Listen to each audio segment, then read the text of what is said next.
Mengapa tak dengan suamimu?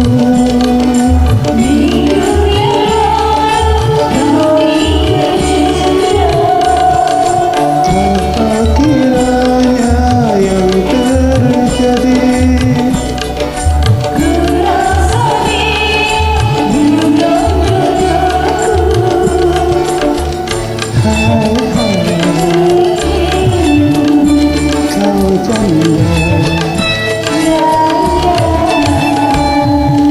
hai sedih kata kalau aku meminang bulan depan kita kawin.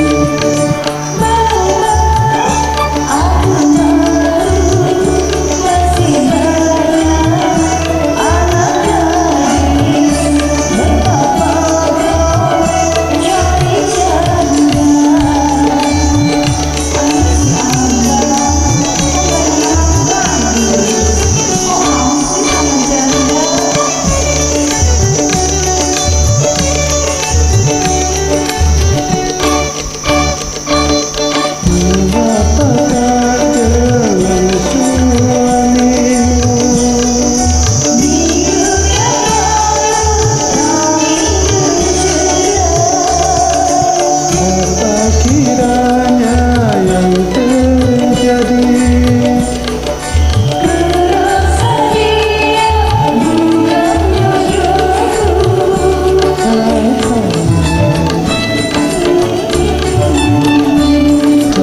aku meminang bulan depan kita kawin.